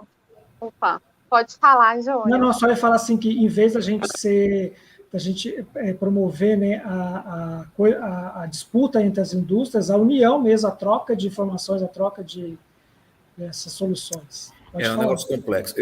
Você falando isso aí, como eu falei no começo, eu estou em Divinópolis, e é uma cidade que ainda tem muitas confecções, mas já teve um auge com um número muito maior de confecções. E no Senai eu trabalhava com consultoria. E é interessante assim, a facilidade que, através via Senai, eu tinha de entrar dentro das empresas. E a dificuldade que as empresas tinham de conversar com outras empresas do setor de confecção. Mas também era um momento em que tinha muito aquele negócio do desenvolvimento de coleção, o que o outro está produzindo, né, e cópia, né? A gente também tem essas questões ainda também que não foram muito resolvidas, até mesmo dentro do processo de desenvolvimento de produto. Né? A moda ainda, ela não a meu ver, tá, gente? Não se empoderou ainda de ser pensada enquanto design, né? A moda ainda está num limbo ainda. Ela não é aceita pelas engenharias, né? Porque tem vários processos de engenharia dentro da moda, e também não é aceita pelo design. A arte também não conversa com a gente, porque a gente não é artista. O marketing também marketing está para todo mundo, né? E a administração conversa com a gente, mas as outras áreas ainda têm uma resistência muito grande. Tanto que você pega vários autores aí da área do design, e eles... não, você não é design, você é moda. Então, tem isso. Então, tem muita coisa ainda para ser repensada ou colocado em outros lugares. Mas já está mudando, né? Porque agora já existe até o Fashion Law, que é o direito da moda, que antes era impossível ter isso, que agora a gente consegue ter o poder sobre a nossa criação. Sim. E eu queria só responder umas coisas que a Thalita falou e também o professor falou. Por favor, rapidinho, pode? Sim, então, sim. Sobre a questão Claro. da cultura, da valorização da cultura e da ancestralidade, o estrangeirismo que é adotado, né, para a criação de moda no Brasil, a gente tem que abandonar isso, porque assim, a gente não tem por que fazer uma coleção inspirada em outros países, até podemos, mas assim, incluir um DNA brasileiro e não copiar a outra cultura. Por exemplo, lá tem uma estilista aí que adora fazer, por exemplo, os discos voadores, tá, mas aí por que discos voadores em Paris? Por que não os discos voadores no Nordeste? Entendeu? Então, assim, faz essa inclusão do Brasil, não esquece o país que você está, que você vende, onde você comercializa o seu produto. E outra coisa também que a questão não é só da moda, os criadores eles não olham para si, né? Eles não olham para o Brasil. A gente tem uma cultura riquíssima, com muito a agregar em relação à tendência e inspiração estética. E lá fora, o Brasil é muito bem visto. Eu fiquei por 2 anos, retornei agora de Portugal, e eu posso dizer assim, eles consomem muito o Brasil lá. Eles consomem a nossa parte técnica, tecnologia, cultura. Nossa, parte de marketing, eles só mandam a gente pesquisar em sites brasileiros. Eu não falei mentira, então, né? Não. Tudo, a gente, eles inspiram tudo na gente, tudo é brasileiro, tudo um professor brasileiro, um escritor brasileiro, inclusive a cachaça no Brasil é bem cara lá. Então, assim, a questão somos nós. O problema eu costumo falar isso, eu falava isso lá em Portugal, o problema é o brasileiro. Enquanto a gente não se encaixar, se falar assim, eu sou brasileiro, e falar isso até o fim, entendeu? E com a boca cheia, a gente não vai se impor aqui dentro, porque lá fora a gente é muito bem visto, entendeu? Então, o nosso produto, o nosso design é muito bem visto lá fora. Então, a questão é o brasileiro, a gente enxergar o nosso país como provedor de várias riquezas, inclusive essa questão mesmo de insumos, que a gente vende a preço de banana, falando assim, apesar que banana é muito cara também lá, mas assim, a gente deveria produzir aqui e vender bastante caro lá, porque aí se a gente vai conseguir ser um país desenvolvido. Porque enquanto a gente vender as coisas, o nosso tesouro natural barato, a gente não vai se desenvolver, quem vai se desenvolver são eles, não é? Até o professor falou sobre resíduos têxteis, resíduos, né? Esquecer a ideia, a gente tem que esquecer a ideia do lixo, porque esse termo não existe, né? Tem até 2 escritores que falam que isso é um erro de design. A gente não joga nada fora, porque tudo fica aqui dentro do planeta, acumulando. E até falando sobre o zero waste que o professor citou, ele pode ser sim uma forma de utilizar para uma forma de reduzir a geração de resíduos. E aliado ao quê? A matéria-prima de qualidade para criar um produto atemporal, que vai ter uma vida longa. Porque a tese do Zero Waste é criar roupas com tecido único, sem muitos cortes, né?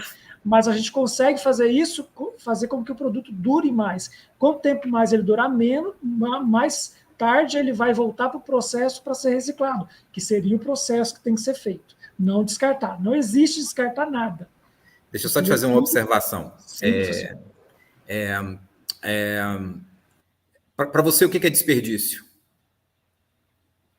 Por exemplo, no setor de corte, o que seria desperdício?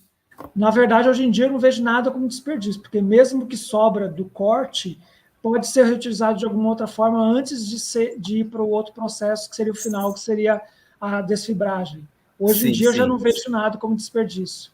Sim. Então, a gente não precisava de implantar o zero waste na modelagem. Não percebi? Implementar. É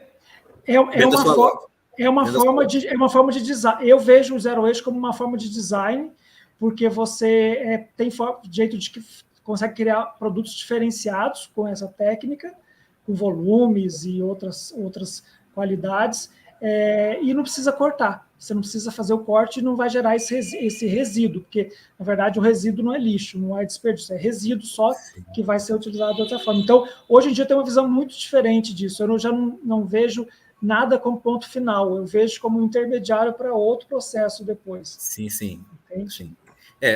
Uma coisa é o ideal e outra coisa é o que é real, né? mas o que é real, o resíduo hoje ele vai para o aterro sanitário, né? Então, por mais que você tenha uma percepção, a gente ainda trabalha com a realidade que está batendo na nossa porta, né? As empresas em Divinópolis estão descartando resíduo do corte e levando para o aterro sanitário. A gente está longe ainda de conseguir implantar um sistema, porque muitos dele partem, às vezes, até no próprio processo de separação ali do resíduo, né? Eu tenho uma colega que ela fez uma tese dela em cima da pirólise e ela, por exemplo, ela fala que não consegue estabelecer a pirólise dentro do processo de confecção, porque na hora que é feito o corte, é misturado vários tipos de tecidos, né? Várias composições, e aí na hora que leva isso para a pirólise não consegue. A questão do zero waste é que é o seguinte, até então, os nossos produtos eles são pensados do berço ao túmulo, salvo alguns produtos que, pneu, por exemplo, as empresas recuperam e transformam em alguma outra coisa, né? Mas o tecido hoje, grande parte dele vai virar resíduo, vai para o aterro sanitário, né? Não vai nem para o aterro industrial, porque a nossa lei 2305, ele considera o resíduo, a 1400, né? A BNT considera o resíduo A2 não inerte. Então, ele pode ser descartado no aterro sanitário. Não tem lei que proíba de você enviá-lo para o aterro sanitário. A questão toda do zero waste é que quando você promove uma modelagem com zero waste, você está promovendo excesso de tecido naquele material. Uma calça que você ia gastar, por exemplo, 800 gramas, você vai gastar 1 quilo. Porque você está pegando aquilo que seria resíduo, né, do corte e inserindo no produto. Então, o zero waste ele não promove redução de resíduo, ele promove excesso, porque o nosso produto, infelizmente, ele vai virar resíduo de rejeito ao final da vida útil dele. E as coisas, infelizmente, elas não são condição da outra. Eu aplicar hoje o zero waste dentro de uma produção de tecido, vamos dar um exemplo, se você pegar um tecido de uma determinada marca de empresa que era produzido há 10 anos atrás, ele era muito mais resistente do que o tecido que você compra hoje. Houve todo um processo industrial para o quê? Reduzir a qualidade dos produtos. Isso em todas as áreas. Você pega uma geladeira que durava 25 anos, hoje ela dura 5 anos, e olha lá que você tem que trocar. Isso é um processo industrial. A indústria entendeu que a obsolescência programada dos produtos é o que iria fazer essa engrenagem movimentar. Isso é fato dentro da nossa sociedade.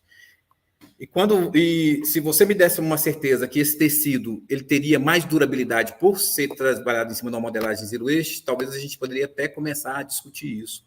Mas uma coisa não é condição da outra, né? Eu tenho um tecido hoje que eu recebo na minha fábrica, em que a qualidade dele é muito inferior do que era uma qualidade de um tecido desenvolvido há 10, 15 anos atrás, e que infelizmente ele vai virar resíduo rejeito, porque ele é pensado, ele é desenvolvido, os produtos são desenvolvidos do berço ao túmulo. Então, por isso. Mas depois eu gostaria de mandar para você a pesquisa, a tese, para você visualizar que quando a gente pensa em desperdício, no setor de corte, de confecção, a gente pensa sempre no quê? No aproveitamento, né? Em aproveitar aquele material que vai virar resíduo. Só que, na verdade, aquilo promove excesso. Eu estou inserindo mais quilos de tecido no produto. Eu não estou reduzindo. E aí o impacto é em várias áreas, porque, por exemplo, se eu gasto, por exemplo, 1 litro d'água para poder lavar lá, sei lá, por exemplo, gasto 10 litros d'água para lavar 10 quilos de tecido, automaticamente, se o meu produto tem nele mais tecido, porque quando eu promovo zero waste, eu pego aquilo que seria resíduo e incorporo ao produto. Ao incorporar o produto, aquilo já não passa a ser 10 quilos, passa a ser 11, 12. Então, eu tenho que gastar mais água. Então, ele tem um impacto negativo em todo o processo. Tem um equívoco, às vezes, na hora da gente interpretar o termo desperdício. Ou melhor, a gente só avalia o termo desperdício através do aproveitamento. Quando você começa a pensar desperdício enquanto excesso, né, como o dicionário traz, você vê que ele não promove, não, ele aumenta sim, potencial. Depois eu gostaria de te enviar o livro e a pesquisa para você conhecer e claro, vamos abrir mais debate para isso, porque é um assunto que me... Não, é bem complexo, porque, na verdade, tem vários pontos. Até o professor falou sobre a matéria-prima hoje, que a qualidade dela é diferente, é menos qualidade do que era antes, mas é justamente isso. Tem produtos que a gente pode...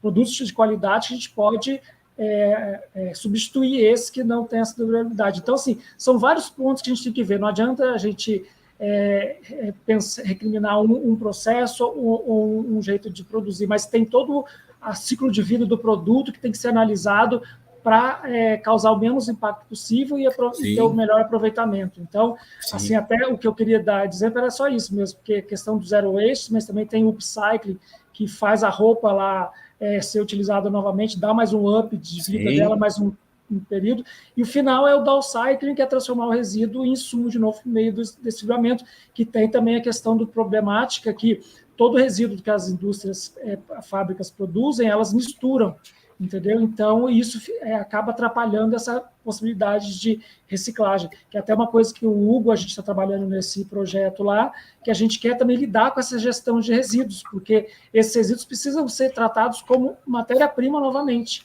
porque eles não podem ser tratados só como rejeitos. Inclusive, a lei, né, 12.305, né, que institui a Política Nacional de Resíduos Sólidos, ela é bastante atual e tem instrumentos importantes que permitem o avanço do país nessa questão dos problemas ambientais, sociais, econômicos, decorrentes do manejo dos resíduos sólidos. O que eu falei até atrás, assim, que ela institui, eu estou lendo aqui agora a Finco, ela institui a responsabilidade compartilhada dos geradores de resíduos, dos fabricantes, que foi o que até a Fernanda perguntou desse negócio de lei, importadores, distribuidores, comerciantes, o cidadão e titulares do serviço de manejo dos resíduos sólidos, porque hoje em dia tem até quem recolhe lixo terceirizado. Então, e também e também na logística reversa dos resíduos. Embalagens, pós-consumo e etc. Só que, assim, existe a lei, mas ela é muito flexível, como tudo no Brasil, e não há fiscalização e rigidez para ser aplicada, mas está escrito lá. Então, se a gente tem ali pontos para dizer que a empresa que não quer recolher aquele produto que a gente comprou dela tem que recolher porque está na política. Ela tem que fazer a logística reversa. Eu só queria dizer que eu quero continuar sendo no otimista bobo. Continuar sendo no lado do otimista bobo. Só que eu digo que ela é condicionada à periculosidade do resíduo. No caso do tecido, ele é considerado classe 2A não inerte. Aí ele é permitido jogar ele no aterro sanitário, entendeu? Enquanto lei. O que acontece é que em algumas cidades, como Divinópolis, aí a prefeitura ela pode estabelecer um decreto, né, ou algo parecido, para poder proibir por causa da quantidade de resíduo que é gerado pela cidade. Mas ele hoje é permitido ser jogado no aterro sanitário, infelizmente, por causa da sua classificação. Sim. Finalizando o ponto aqui, só finalizar a questão de transparência, para mim, assim, na minha visão, é uma necessidade urgente que pode mudar esse sistema. Porque a partir do momento que a gente vê o que as empresas fazem, igual tem os cancelamentos, e por que tem um cancelamento de uma pessoa, de alguma coisa? Porque a gente viu o que ela faz de errado. Então, a partir do momento que elas forem obrigadas a ser transparentes, a indústria da moda pode regenerar, né, o ambiente, a gente consegue regenerar essa indústria, né, e o ambiente, e valorizar as pessoas, e, acima de tudo, mudar essa questão de crescimento e lucro, né, que acabam fazendo uma jogada de crescimento e lucro, como se fosse a mesma coisa, mas não é.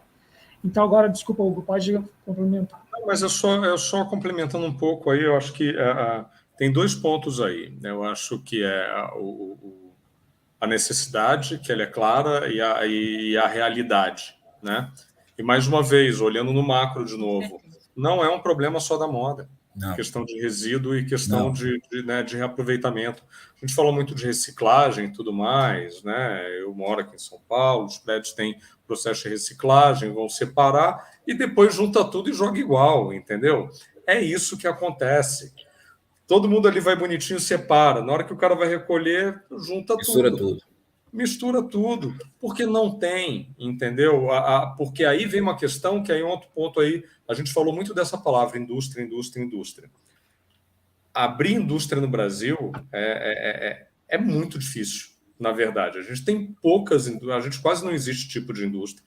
E uma indústria, a própria indústria da moda precisaria de uma outra indústria só para cuidar desses resíduos. Sim. Então, assim, há como fazer esse processo de reaproveitamento?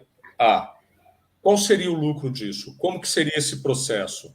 Aí vem todo um processo de educação. Talvez será até que ponto, vamos pensar no básico, quanto que, de repente, juntando um coletivo, você consegue reaproveitar um produto um do outro? Talvez nesses momentos, nessas trocas, começa a haver alguma solução. E nisso aí pode começar a despertar interesses, falar, opa, isso daí tem jogo, isso daí é um mercado interessante.